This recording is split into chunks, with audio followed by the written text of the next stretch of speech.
আসসালামু আলাইকুম। আশা করি সকলেই ভালো আছো। তো সামনে ক্যাট কলেজে ভর্তি ইচ্ছুক শিক্ষার্থীদের জন্য মূলত ভিডিওটা করা।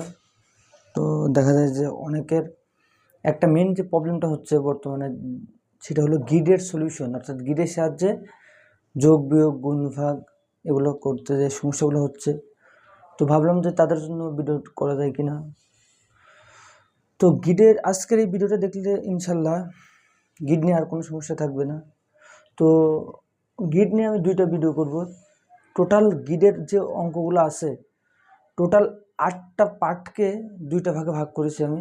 মনে করো যেমন এখানে 8টা পার্ট আছে, 8টা ভাগের মধ্যে যে 4টা পার্ট, এই ভিডিওতে 4টা পার্ট থাকবে। যেমন মনে করো প্রকৃত ভগ্নাংশের গিড, অপ্রকৃত বা মিশ্র ভগ্নাংশের গিড, ভগ্নাংশের যোগ এবং ভগ্নাংশের বিয়োগ।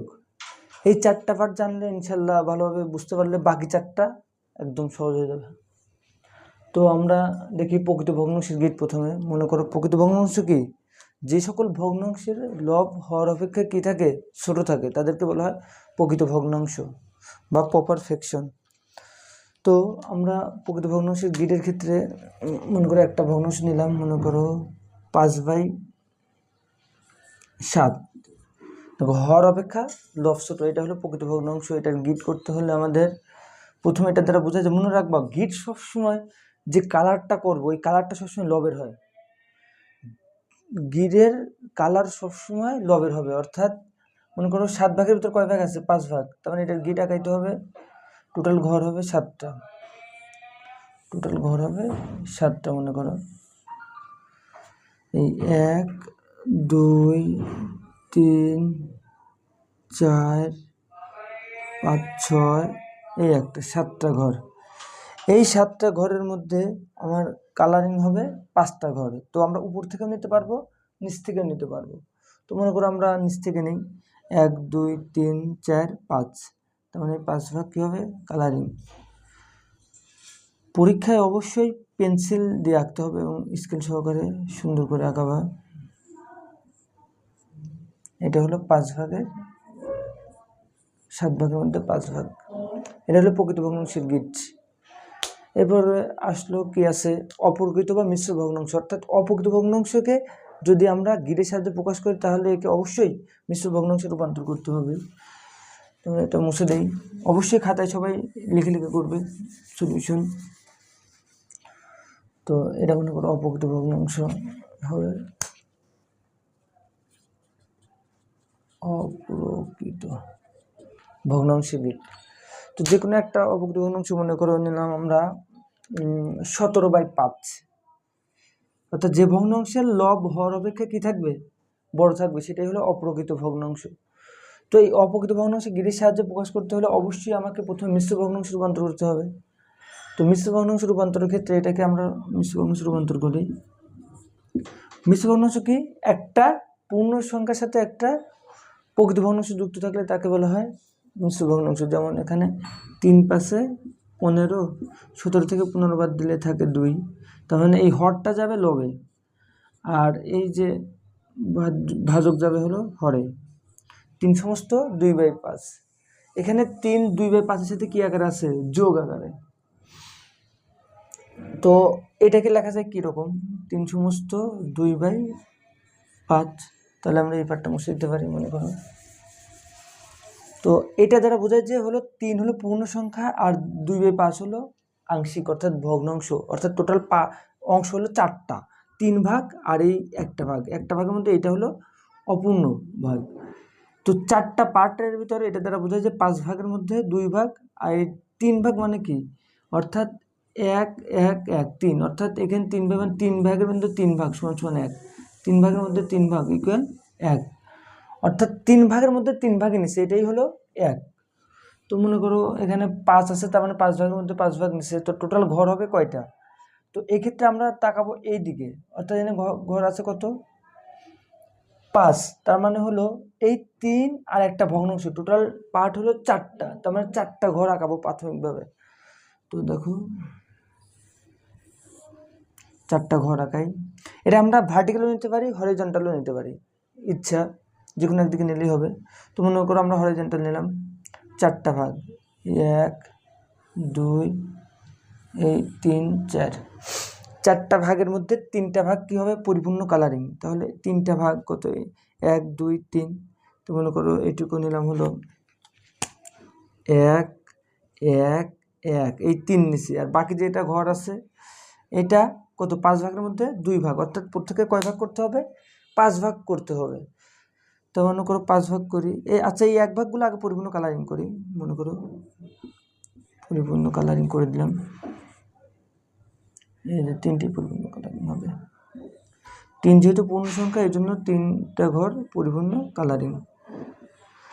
আর বাকি যে ঘরটা থাকবে যে 4টা পার্টের মধ্যে 3টা ঘর পরিপূর্ণ, আর যে একটা অংশ থাকবে এই বাকি অংশটা 5 ভাগের মধ্যে 2 ভাগ যাবে, অর্থাৎ 5টা ঘর হতে হবে 2 ভাগ।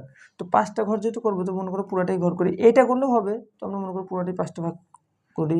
1 2 3 4 5। এই 5 ভাগের মধ্যে 2 ভাগ কালারিং হবে, অর্থাৎ 2/5। তার মানে হলো 5টা ভাগের মধ্যে 2 ভাগ কালারিং 1 2। আমাদের উত্তর অটোমেটিক মিলে যাবে, ঠিক আছে, নিয়ম অনুসারে করলে। তো মনে করো আমাদের ঘর হওয়ার কত কত, আমরা বলছি যে কালারিং হবে সবসময় লবের অংশটা। তাহলে লব আছে কত 17, লব আছে 17। তার মানে হলো 17টা ঘর কালারিং হবে। তো দেখি 17টা ঘর হয়েছে কিনা। মনে করো 1 2 3 4 5 6 7 8 9 10 11 12 13 14 15 16 17। তো 17টা ঘর কালারিং হয়ে গেছে। তো এই যে এই একটা অঙ্ক পারলে মোটামুটি ম্যাক্সিমাম শিক্ষার্থীর একটা প্রবলেম থাকে, সেটা হলো অপ্রকৃত ভগ্নাংশকে গ্রিডে প্রকাশ করা। তো এইটা বুঝে থাকলে আশা করি সকল যে কোনো ম্যাথই সবাই করতে পারবে। তো আমরা পরবর্তী অংশটা সেটা হলো ভগ্নাংশের যোগ। আমাকে বড় ভগ্নাংশের যোগ করি, সেটা হলো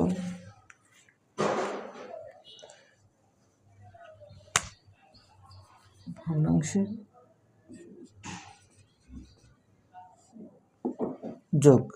তো ভগ্নাংশের যোগের ক্ষেত্রে সেম নিয়ম। মনে করো যে কোনো একটা রাশি, আমি একটু জটিলটাই করে দিই। তোমাদের বইতে গ নম্বরে আছে সম্ভবত, তোমাদের বইতে গ নম্বর যেটা আছে সেটা হলো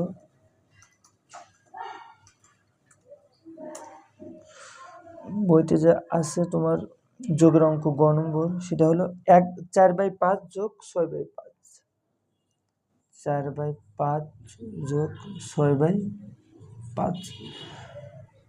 তো আমরা যে নর্মাল নিয়মে যে আমরা প্রকৃত ভগ্নাংশ আর এটা হলো অপ্রকৃত ভগ্নাংশ শিখছি, সেই অনুযায়ী আমরা এটা করব। তো এটা কি আছে 5 ভাগের মধ্যে 4 ভাগ, তার মানে আগে 5টা ভাগ করতে হবে।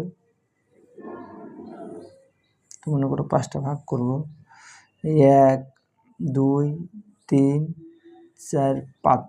এই 5 ভাগের মধ্যে 4 ভাগ কি হবে কালারিং। অবশ্যই সবাইকে পেন্সিল দিয়ে আঁকতে হবে। 5 ভাগের মধ্যে 4 ভাগ। এরপর আছে কি প্লাস 5 ভাগ, অর্থাৎ 5 ভাগের মধ্যে 6 ভাগ, অর্থাৎ এটাকে মিশ্র ভগ্নাংশে রূপান্তর করতে হবে, যেহেতু এটা অপ্রকৃত ভগ্নাংশ। এই জন্য মিশ্র ভগ্নাংশে রূপান্তর করি। মিশ্র ভগ্নাংশে রূপান্তর করলে কত হয় দেখো, 6/5, 6 দ্বারা ভাগ করো, 5 একে 5 থেকে 1, অর্থাৎ এই হরটা কোথায় যাবে লবে, মানে 1/5, এক সমস্ত 1/5। তার মানে 2টা পার্ট আসতেছে, একটা হলো পূর্ণ অংশ আর একটা হলো অপূর্ণ অংশ। তাহলে টোটাল অংশ হবে 2টা। যেহেতু 2টা একটা জায়গায় 2টা পার্ট বসাবো, তো 2টাকে আলাদাভাবে চিহ্নিত করার জন্য আমরা মনে করো যে একটু মাঝখানে গাঢ় করে দেবো, ঠিক আছে। আমরা বোঝার জন্য নীল কালার ইউজ করতেছি। এখানে গাঢ় করবো অথবা ফাঁকা রাখবো, ঠিক আছে। এখানে গাঢ় করে দেবে পেন্সিল দিয়ে, গাঢ়, অথবা 2B যে পেন্সিলগুলো আছে ওগুলো ইউজ করা যেতে পারে। তো 2টা অংশ হবে, 2টা অংশের মধ্যে একটা পার্ট হলো পরিপূর্ণ কালারিং, অর্থাৎ এটা হলো 1, এটা হলো 5 ভাগের 1 ভাগ হবে, অর্থাৎ টোটালটা 5 ভাগ করতে হবে। তো মনে করো এইখানে একটা ঘর কী হবে পরিপূর্ণ কালারিং করো,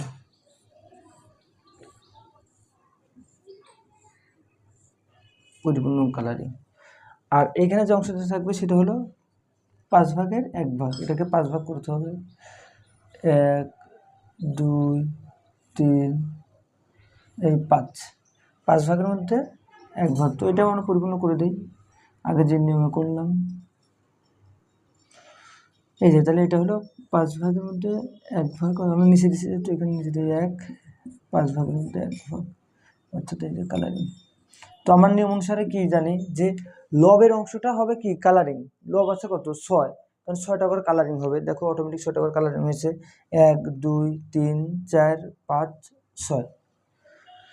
ওকে, এর পরবর্তীতে আমরা তীর চিহ্ন দিয়ে লিখবো।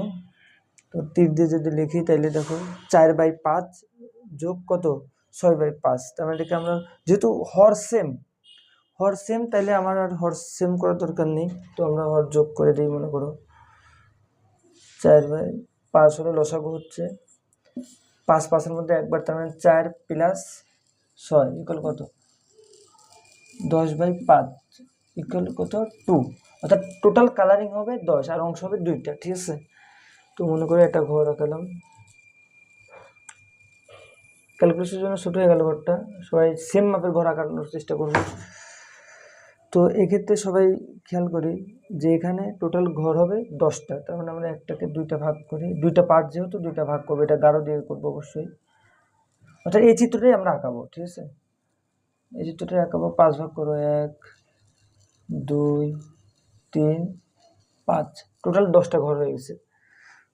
যেহেতু টোটাল 10টা ঘর হয়ে গেছে, যেহেতু আমার 2 হলো পূর্ণ অংশ, তার মানে এটুকু 1 এটুকু 1, টোটাল অংশটা কত 2।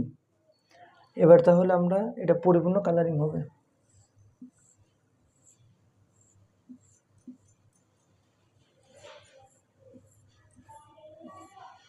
পরিপূর্ণ কালারিং, অর্থাৎ এটা সমাধান শেষ। আর গিডের অঙ্কে একটা মেন জিনিস মনে রাখতে হবে, যেহেতু আমাকে বলছে গিডের সাহায্যে সমাধান, তাহলে অবশ্যই সমাধানটা হবে গিট করার পরে। অনেকে দেখা যায় যে গিটে করার আগেই হলো সমাধান করে, তার পরবর্তীতে করা হয় হলো গিট। এটা হবে না, অবশ্যই গিটটা আগে করতে হবে এবং তারপর সমাধান করতে হবে, যেহেতু পরীক্ষায় আসে যে গিটের সাহায্যে সমাধান করো। তো আমরা নেক্সট আজকে যে আলোচনা করব, নেক্সট আরেকটা টপিক আছে, সেটা হলো ভগ্নাংশের বিয়োগ। তো মনে করো সবাই অবশ্যই খাতায় লিখে করবে, কেউ না বুঝলে অবশ্যই জানাবা সমস্যা হলে। এবার শিখবো আমরা ভগ্নাংশের বিয়োগ।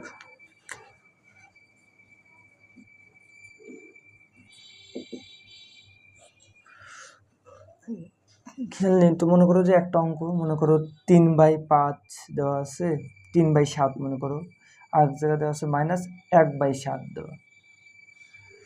তো এই অঙ্কটা দেখো, এটা হলো ভগ্নাংশের বিয়োগ, গিডের সাহায্যে করতে হবে। তাহলে আমরা সেম নিয়ম, দুটোই প্রকৃত ভগ্নাংশ আছে, যেহেতু আমরা একটা কি অপ্রকৃত দেখাইছি এবং প্রকৃত দুটার যোগ দেখাইছি, যোগ বিয়োগ সেম, শুধু চিহ্নটা মাইনাস এই আর কি, বাকি সব কাজ সেম। তো দেখো এটা হলো 3/7, মানে 7 ভাগের 3 ভাগ কালারিং হবে, 1 2 3 4 5 6, এ মনে করো 7 ভাগ, 7 ভাগের মধ্যে 3 ভাগ কালারিং, 1 2 3, এই 3টে ঘর হবে কালারফুল। তো এটা বোঝা হলো 3/7, মাইনাস আছে মাইনাস, এবার 7 ভাগের মধ্যে 1 ভাগ, অর্থাৎ টোটাল ঘর হবে 7টা। মনে করো এই যে 7টা ঘর, 1 2 3 4 5, এই 7টা ঘর, 7টা ভাগের মধ্যে 1 ভাগ, তার মানে যে একটা ঘর কালারিং, 7 ভাগের মধ্যে 1 ভাগ। যদি আমাদের খাতার ডান পাশে জায়গা না থাকে, অবশ্যই আমরা নিচ থেকে গিটা খাইতে পারবো, সমস্যা নেই। যেহেতু আমার এখানে জায়গা আছে, এই জন্য আমরা ডান দিকে করতেছি। তীর চিহ্ন দেবো অথবা সমান চিহ্ন, তীর চিহ্ন দিয়ে দেওয়া উত্তম। তো দেখো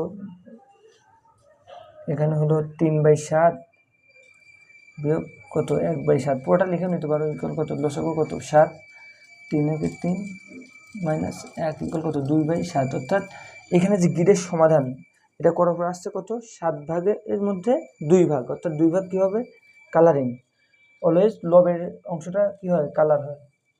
তো 7টা ভাগ করে এটাকে 1 2 3 4 5, এই 6 7, এই 7 ভাগের মধ্যে 2 ভাগ কালারিং। তো এই যে 2 ভাগ কালারিং,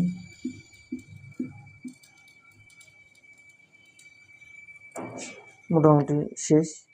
আশা করি সকলেই বুঝতে পারছো ম্যাথটা। তো আজকে 4টা ভিডিওই থাকলো, তো নেক্সট ভিডিওতে আমরা বাকি 4টা সমাধান করার চেষ্টা করবো ইনশাল্লাহ। তো অবশ্যই জানাবে যদি কেউ বুঝতে অসুবিধা হয় বা কোনো ম্যাথে যদি সমস্যা থাকে। পরবর্তীতে সকল ম্যাথগুলোই সমাধান করে দেওয়ার চেষ্টা হবে ইনশাল্লাহ। এছাড়া বিগত সালের প্রশ্নগুলো সলিউশন করে দেওয়ার চেষ্টা করব। তো সবাই ভালোভাবে পড়াশোনা করিও, সামনে যেহেতু আর সময় নেই। তো আজ এই পর্যন্তই থাকলো। আসসালামু আলাইকুম।